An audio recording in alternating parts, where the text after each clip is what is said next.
Hey y'all, welcome back to Manifesting with Miracle. I am Miracle and I am so glad that you guys are here. Before I get started, I want to apologize in advance because I'm recording this video and I've already picked up the babies from daycare. So if you hear some wrestling, if you hear some laughing, if you hear some fighting, we're gonna try to just ignore them, okay? We're gonna ignore the distractions for a little minute. But I'm hoping not to be too long on here. And I'm hoping God keep them in the back until I'm done.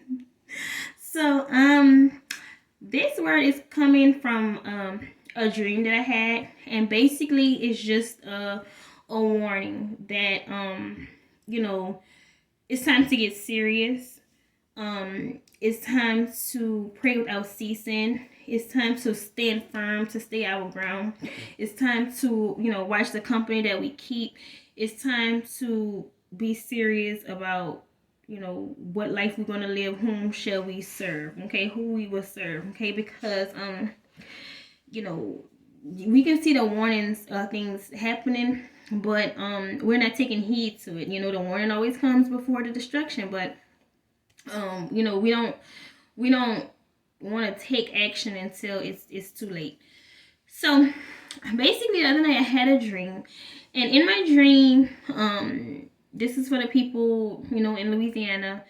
I'm going to reference like street names and people from my hometown that you may be familiar with. Can you help me, Mama?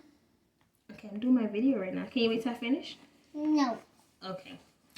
Sorry, you guys. I have to put the baby pants on. But in the midst of that, I'm going to still talk. So I had a dream, and I'm going down the Evangeline Thruway, right?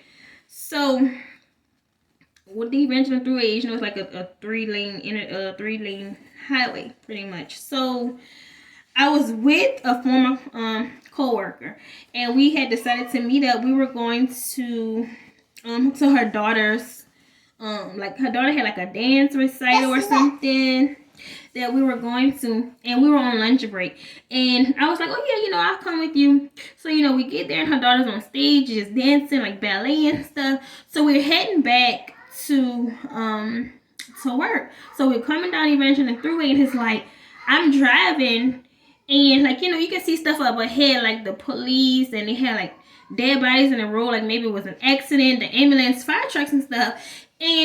But they didn't have the road blocked up. Normally they'll close the roads and direct the traffic to go another way. But I didn't see what it was. Of course I seen like it was an accident, but I was like, oh well, maybe But when as I got closer, there like dead bodies in the road. So the police had threw up his hand like, well, what you doing? Where you trying to go? So I was like, well, I didn't know. So in the midst of that, we had to try to find an alternative, but we couldn't go in our car. So like for some reason, we got out of the car and we go to the right, and it's like a bunch of like field, like how on the highway, you have like a bunch of trees and grass and field and stuff. So we're walking, and as I'm walking, I'm like, you have like gangs of people, like how some people are like, okay, I'm the red gang, I'm the blue gang, I'm this gang. So they were just like fighting. Like everywhere you look, like groups of people, like 50 people here in a fight, 50 people over there in a fight. And I'm just like, well, what's going on? Because I'm confused. I'm like, okay, the police is here, and no one's not stopping the fights. It's just chaotic, just chaos everywhere. So as we get deeper, it's just like, I'm starting to realize, like, okay, this is dangerous, and no one's not helping, no one's not, don't care. Like, so, I ran into my high school principal, and, who was like, hey, I'm like, well, what's going on? And he's trying to cover, and at this time, how dreams kind of, just change, and it doesn't really make sense. So I'm not with the former co-worker no more. Now he's like, I'm with my friend.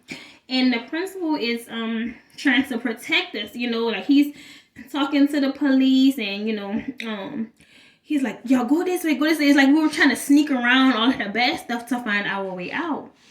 And Holy Spirit, if you have any more revelation while I'm on here, please, give it to me.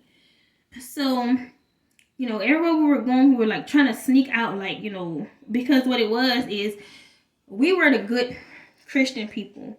you know, the godly people, the chosen people, you know, the righteous. And these people here were just like of the world and of the enemy, just fighting, and you know, they have dead bodies and killings and all of these things, and nobody's not doing nothing. So once they found out, I guess, that they captured the principal, like, you know, I seen him, and like, cause you know, he gave us the way to go out, and then I see him, and the police kind of like handcuff him and have him on the ground and say stuff. So I'm like, well, why are they arresting him?